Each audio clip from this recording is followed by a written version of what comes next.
ये है talks news network और आप देख रहे हैं पॉलिटॉक्स, राजनीति का कच्चा चिट्ठा। कृषि कानूनों के विरोध में पिछले 57 दिनों से जारी किसान आंदोलन को लेकर दिए गए बीजेपी से दौसा सांसद जसकौर मीणा के बयान पर बवाल मच गया है।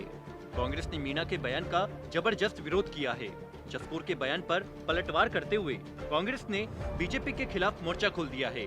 कांग्रेस के प्रदेश अध्यक्ष गोविंद सिंह डोटासरा ने कहा है कि किसानों के प्रति जसकौर मीणा की ऐसी घटिया सोच को लेकर अब प्रदेश के लोगों को शर्मिंदगी हो रही है कि उन्होंने ऐसे लोगों को सांसद और विधायक बना दिया। डोटासरा ने कहा कि अंग्रेजों की मुखबिरी करने वाले लोग इससे ज्यादा कुछ कह भी नहीं सकते। इतिहास इन लोगों को कभी माफ नहीं करेगा और जनता भी इस बात का इंतजार कर रही है कि कब इन्हें सबक सिखाया जाए। किसान आंदोलन को लेकर पूछे गए एक सवाल पर बीजेपी से दौसा सांसद जसकौर मीणा ने कहा था कि प्रधानमंत्री नरेंद्र मोदी युग पुरुष है जो देश को बदलना चाहते हैं और कृषि कानून इसी और उठाया गया एक कदम है।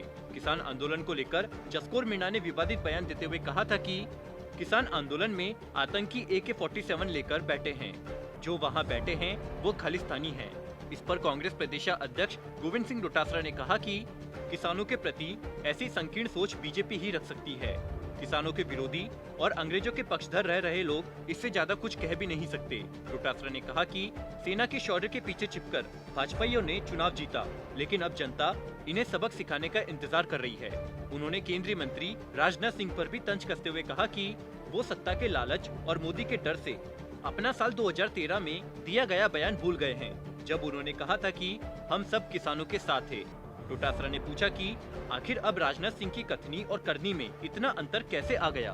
पीसीसी चीफ गोविंद सिंह डोटासरा ने आरोप लगाया कि बीजेपी का विजन केवल राज करना है और एक बार चुन लिए जाने के बाद किसी की भी नहीं सुनना उसकी रीति है। आपको याद दिला दे, हाल ही में एक नेशनल मीडिया को दिए गए इंटरव्यू में राजनाथ सिंह ने कहा था कि मैं किसी भी सूरत में सिख भाइयों और खालिस्तानी कहा जाना बर्दाश्त नहीं करूँगा। मैं उन्हें बड़ा भाई मानता हूँ। हिंदू धर्म का बड़ा भाई खालसा पंथ स्वीकार करता है।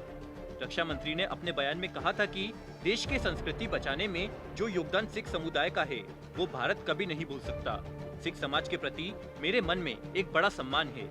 वहीं इसके साथ ही राजस्थान सरकार में मुख्य सचेतक महेश जोशी ने भी जसकौर मीणा और बीजेपी पर निशाना साधते हुए कहा कि बीजेपी नेता किसानों को बदनाम कर रहे हैं और इसके लिए तरह तरह के हथकंडे अपनाए जा रहे हैं। उन्होंने कहा कि इससे ज्यादा सद्भावनापूर्ण आंदोलन नहीं हो सकता। जो लोग किसानों को बदनाम कर रहे हैं उन्हें शर्म आनी चाहिए। मुख्य सचेतक ने कहा कि जिस दिन देश का किसान बदनाम हो गया उस दिन देश ही नहीं बचेगा। उन्होंने कहा कि होना तो यह चाहिए था कि किसानों की बात सुनी जाती, लेकिन यहाँ तो उल्टा उन्हें बदनाम करने की साजिश हो रही है। जोशी ने कहा कि प्रधानमंत्री मोदी के प्रति इस तरह का अविश्वास पहले कभी नहीं देखा। पॉलिटॉक्स ब्यूरो, जयपुर। ये है टॉक्स न्यूज नेटवर्क और आप देख रहे हैं पॉलिटॉक्स, राजनीति का कच्चा चिट्ठा।